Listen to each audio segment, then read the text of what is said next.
Welcome to our interview series, Transition Talks, Opinions on Low Carbon Transport and Future Mobility.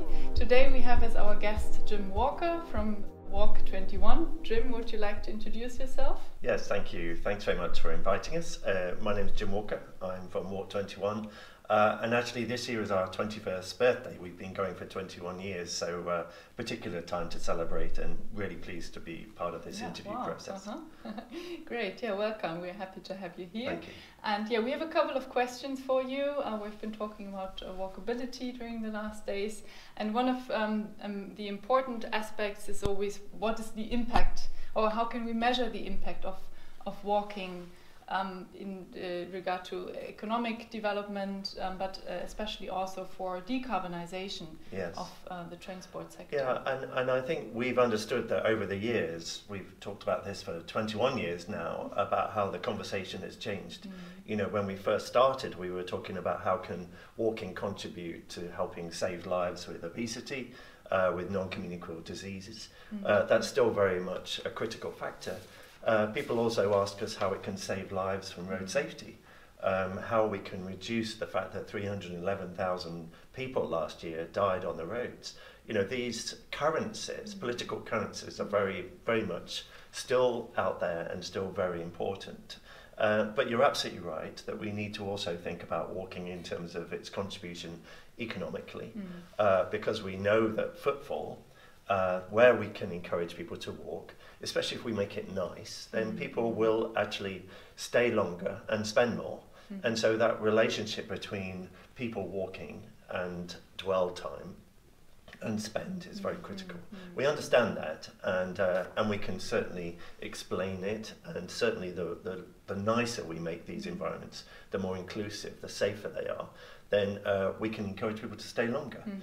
But I think your point about carbon is really interesting, and this has really gained our attention in the last year or two, because for us, of course, we're a zero carbon mode, you know, and because of that, sometimes it's not given enough value, because the whole conversation has now become so obsessed by carbon. You know, if a city really wants to become zero carbon, you know, then surely everyone should just be walking. That would be easy, right. You know, and so when we hear ministers, and quite understandably, talk about how they're going to update their fleet, maybe change their fuel source, is this really going to deliver? How does that deliver in the package of where walking is still very much an everyday issue and is something that everybody's still doing? I think if we can understand how to keep people walking, it means we have to ultimately understand about that right to walk, the right to enjoy it, and the right to maintain that mode. Because we know from one study, certainly in an Asian city, and this was work done by the Asia Development Bank a few years ago now, but they asked a number of cities in Asia where people are walking a lot, often 70 to 80% of people, it's their main mode. It's the mode out of necessity, not necessarily by choice. And they said, look, if you don't improve the quality of the walking experience in these cities, then we will, as soon as we can afford to, we'll change our mode. And very often that mode would mean not only increasing carbon, but potential impact on health and safety, those other agendas, let alone the economy. And I think we haven't really put a framework around this. Not enough countries are actually choosing to invest in those things that maintain people doing the right thing. We're spending all our effort trying to get people out of their cars to actually remember how nice walking can be. But actually all those people who are already walking, why don't we reward them by making their experiences better? And I don't think there's enough going into mode retention and recognising that that has a carbon value. So certainly when countries talk about business as usual, the business as usual trend and graph will illustrate that people will, given a choice, if we don't make it better for them, they will motorise. Now, if you decide that we just electrify all that motorisation, to some extent, you might zero carbonise them, but you've still got those social concerns, those NCD concerns, you know, the road safety concerns. You know, whether it's an electric vehicle or a petrol or diesel one, it still hurts when it hits you. Could still kill you. And I think we're missing the fact if we only focus on one agenda, we might tick that box, but we've only created other problems in other places. So I really hope that in this conversation and in the discussions we've had with all these cities, that we could really make sure that we put a value back on walking and all the people who are walking already, and recognise that that has a real vital part to play and something that we should be investing more into. Okay, yeah. So how can we bring walking higher onto the political agenda?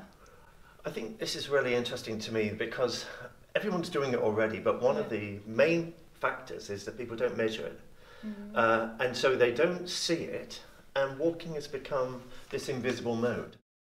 60–70% of our trips are short distances for all of us in cities all over the world.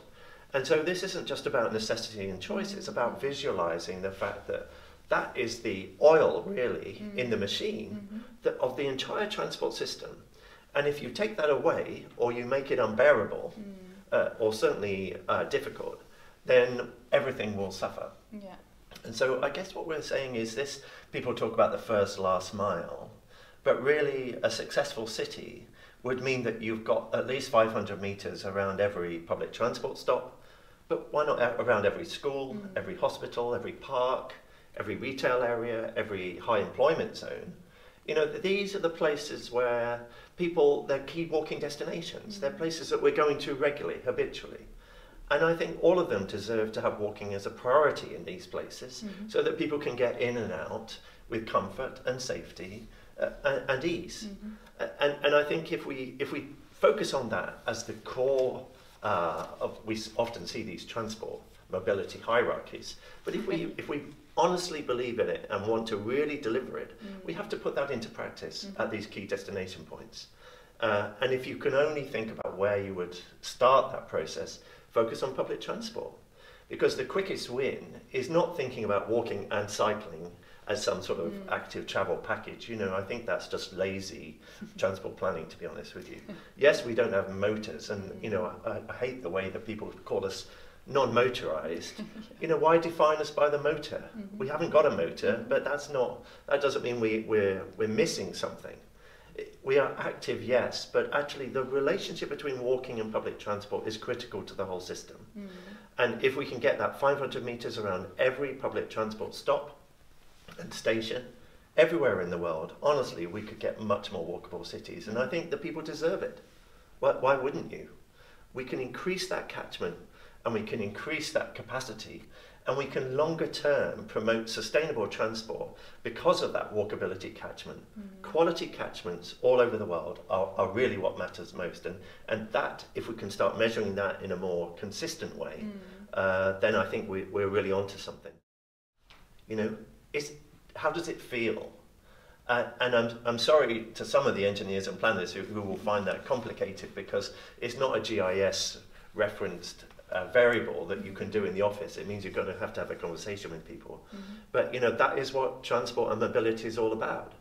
And I'm really impressed by that's what GIZ know, is they insist on projects, on countries engaging with their communities, asking them how do they feel about these experiences, and they manage and deliver on experiences that improve the quality of life.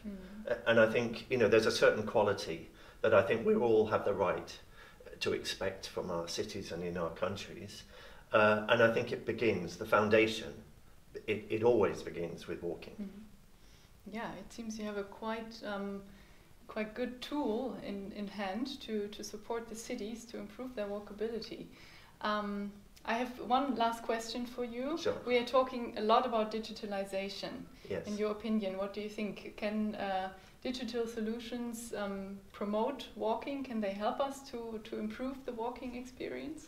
And when we think about digital, I think the main opportunity here is about how we simplify the process and put a structure and a logic around what matters to us most.